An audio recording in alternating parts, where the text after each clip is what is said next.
trade talks with the T-Wolves, going hard after Coby White, are red hot, with us getting DiVincenzo, Shannon Jr., and a project in Dillingham, which is exactly what we don't need, not addressing a real rim protector we do need. And Minnesota says they won't wait. What's going on, everybody? Welcome to Bulls Digest.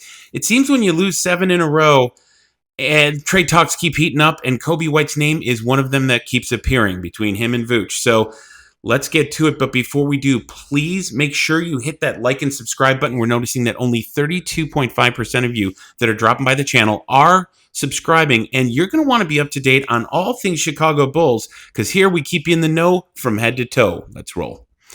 So Coby White, he is in every sense of the word around trade talks because he came off the calf injury, which really I think we can say it's a hammy too. That's what it's what Billy alluded to in the training staff. So he's probably got a hammy and a calf issue. That's been going around the NBA. That's not a big deal.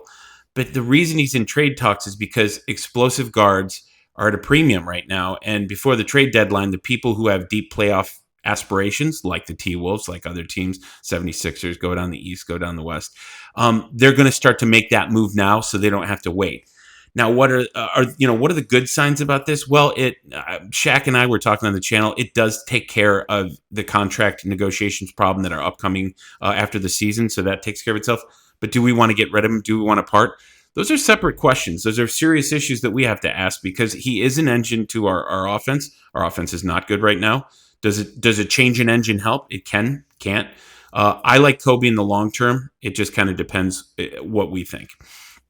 So what are we really getting in return? Well, I think you're getting 2 projects in Dillingham and Shannon Jr. Decent defense. Shannon Jr. is a lot more polished than Dillingham, so that's just a fact. But they're still both like 5-6 points, like 15 minutes a game. They're not in the high end of the league, and you're more buying into the future of them. Their defense, however, and we're going to break that down later, their defense is something we could desperately use at the guard position, which you're not seeing a ton of as of late, or really at all after the first 7 or 8 games of this season.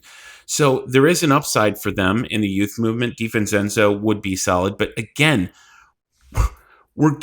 so this is where I'm getting frustrated. We're getting guards for guards, and we really need to get a big man and rim protector. So again, I use the door analogy. We have a problem at the front door, and now we're upgrading our back door that wasn't necessarily a problem without addressing our front door. To me, that's a serious issue. That's a serious issue. So Dillingham and Shannon are on rookie contracts, so that helps us on the salary cap space, which is great. While DiVincenzo is one of basketball's best bargains at just $12 million this season, so we're getting a good bargain. It seems like a good idea on paper, but I'm going to break down where some of the potholes hit. Now, Minnesota may also take a hit defensively because, as I said, they're actually good if you look at their defensive stats as opposed to Coby White. Coby White's between 319, 315. DiVincenzo's around 112, but he averaged 109 last year. So again, our defense would take a jump. While that's nice, it's the guard position, and that's one area. What about the other 4 spots, especially a rim protector or open paint? So you can do all the defense you want at the top of the circle. If you just kick it down, it's Clown Town, Charlie Brown, and we're just getting dunked and posterized. So there are issues that have to address. So while you fix one, you're not addressing the main one, which is paint points, and you're just letting people baptize the rim and no defense. So that in itself is a problem. Now, this is my take on it, and I want to know your take. I always like to hear what you guys think in the comment section. I want Rudy Gobert. Everybody would want Rudy Gobert. This is my Christmas dream. The reason you might be able to extract him, and you're going to hear it later in the video, is Minnesota is desperate. They really need a point guard. They have no complete engine point guard, which Coby White would perfectly fit for them and give them a real push into the playoffs that they've already had 2 great seasons deep into the playoffs. And you can see where this would work. And they already got Nas. They already got Randall waiting in the wings. So if we can swing a deal somehow, I don't know if we unload Vooch. I'd like to do big for big and then throw Coby in and get a ton of draft capital. That would be the idea because Rudy is who we need. Rudy is who we want. That's who we need. Will they part with him? Not bloody likely, but a guy can dream. It's getting close to Christmas. If we could swing that deal, I would say yes in a heartbeat because now we're getting the big rim protector. Now we're getting a solid offensive presence down there, down low as in the center position. This would change and really define the Bulls and change them in a positive way. So I say use the Coby White situation and their need to extract the most pain from them, which would be Rudy Gobert. Now, we already know what we would lose in Coby. We break that down all the time. The minutes per game is 29. Now, his points have dropped a little bit in the last 3 or 4, maybe 5 outings. He's been sporadic. When he came off from his injury, he started out really red hot. That was nice. And then he slowed down. So are we losing a ton? The answer would be no. But are you losing a lot when it comes to the flow of the team and the flow of the offense? Yes. Things unseen, things you don't necessarily pay attention to. We all pay attention to. All of us do. All of you do as viewers.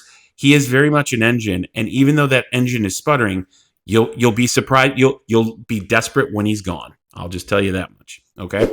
So now Joe Cowley. I love Joe, beat writer, good guy. According to a source, Coby White has been inquired about, and time is of the essence in the Bulls making decision. They said that Minnesota is not looking to wait until February or the trade deadline to get a deal done, looking to fix primarily ball handling situation now. They want it now. So to me, that tells me they're willing to move and they can move fast. Arturas, put on your big boy pants. Mark, put on your big boy pants. Everyone in the front office, go for Rudy Gobert. We need a rim, and you can extract it from the T-Wolves, and you can use the same logic. They got Nas, they got Randall. They're not ready for prime time, but when you add Coby to the mix, that would really be a big deal. That would be an awesome idea. And if they really have to have a big man just for a whoopee, throw in Vooch. That's just my 2 cents, but let me know what you think. Also, Joe Nelson from the beat writer of the T-Wolves. It's obvious that Minnesota isn't comfortable with its point guard situation, but are going to have to give up some valuable pieces if they want to go big game hunting. Well, I can tell you this, the big game hunting here is going to be Rudy Gobert. That's who you want. So in the point guard, they understand that they're going to have to extract. They understand what's at stake, and the T-Wolves are ready to move. I say use that to your advantage. If we do anything but this, all we're doing is adding more guards. Again, Shaq and I talked on the channel. I think that's good. You got to see what those draft picks would be because they've made the playoffs a bunch, so I have a feeling draft capital is low in their cookie or their cupboard. That's just my 2 cents. Let me know what you guys think in the comments section. As these trade talks heat up, you have to remember the reason they're heating up is because other teams are jockeying for position, seeing postseason, and right now the Bulls are just trying to survive. We're doggy paddling just back to shore, and people are going to try and take advantage. Don't let them. We're Bulls fans. We're Chicagoans. We know how to handle ourselves. So that's my 2 cents. Let me know what you guys think. And before you leave, please do make sure to hit that like and subscribe button. Just remember, without you, there's no us. Little rough sledding. We lace them up again tomorrow and Friday. So let's see what we can do. Let's try to make hay while the sun shines. I really like it if we could go for Rudy Gobert, or let me know what you guys think in a trade package or a deal. I'm all ears. I like to hear what you guys have to say. Till the next time, go Bulls.